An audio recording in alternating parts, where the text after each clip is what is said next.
कोशिश करेंगे कि आखिरकार इस मतदान को किस तरीके से देख रहे हैं और आज जो मतदान राष्ट्रीय अध्यक्ष को लेकर के हुआ है उसके मायने क्या हैं। हालांकि ये माना जा रहा है कि मल्लिकार्जुन खड़गे अब अगले राष्ट्रीय अध्यक्ष बनना उनका तय है, क्योंकि आधिकारिक तौर पर भी उनके समर्थन में लगातार नेताओं की मौजूदगी ज्यादा देखी गई है और पीसीसी की तस्वीरें राजधानी जयपुर से सीधी तस्वीरें हैं। अब मतदान यहां पर संपन्न हो गया है, नतीजों का इंतजार है और तमाम देश भर में कांग्रेस पार्टी के कार्यकर्ताओं को, नेताओं को, बाकी लोगों को भी कि आखिरकार कांग्रेस पार्टी का राष्ट्रीय अध्यक्ष अगला कौन होगा। आखिर राजधानी जयपुर में 396 डेलीगेट्स की ओर से अपने मताधिकार का इस्तेमाल किया गया है। कांग्रेस पार्टी के प्रदेश अध्यक्ष गोविंद सिंह डोटासरा आपकी टीवी स्क्रीन पर सीधे दिखाई दे रहे हैं पीसीसी से। और इस वक्त मतदान खत्म होने के बाद अब कांग्रेस पार्टी में जो तमाम नेताओं की चहलकदमी पीसीसी में है, क्या कुछ करें? आज कांग्रेस पार्टी के राष्ट्रीय अध्यक्ष का चुनाव के द्वारा अध्यक्ष तय कराने के लिए जो आज वोटिंग की गई है, उसमें यहां पर जो सूचना मिली है मुझे, बाकी तो इसके लिए अधिकृत पीआरओ बता पाएंगे, 393 लोगों ने यहां वोट डाले और 2 पीआरओ और एपीआरओ जो आए हुए हैं उन्होंने वोट डाले। शेष 2-4 लोग अस्वस्थ थे, एक विदेश में था और बाकी ने जहां पीआरओ एपीआरओ या दिल्ली में जो थे एआईसीसी में या भारत जोड़ो यात्रा में थे, उन्होंने वहां पर वोट डाला।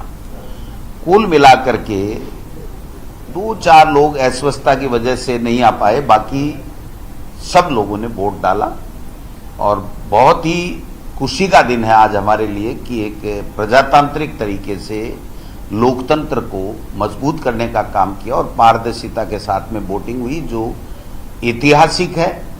आपने देखा होगा कि सबको कार्ड देख करके और वोटिंग कराने दिया गया, बाकायदा एजेंट बैठे और बहुत अच्छे तरीके से वोटिंग की प्रक्रिया का समापन पीआरओ और एपीआरओ और उनके एजेंटों के द्वारा कराया गया है।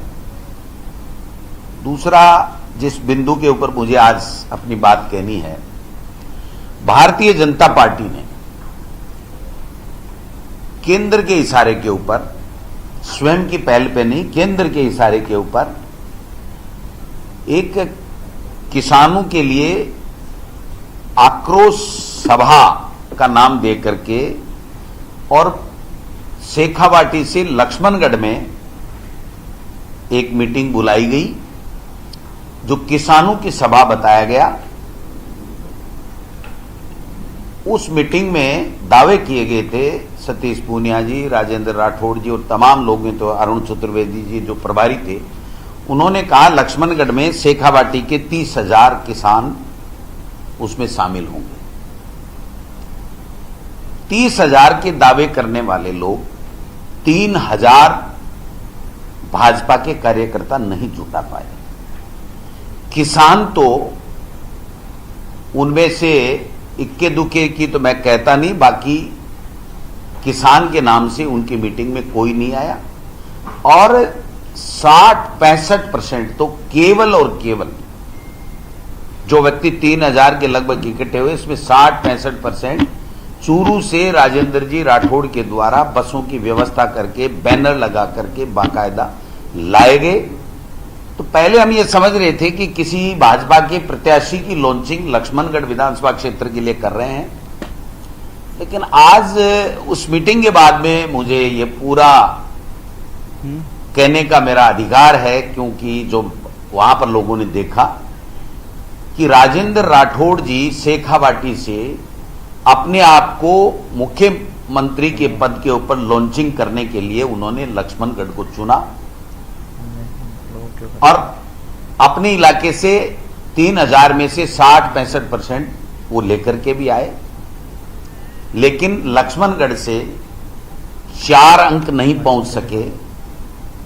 500-700 से ज्यादा भाजपा के कार्यकर्ता ही नहीं जुट पाए, किसान तो बहुत दूर की बात है।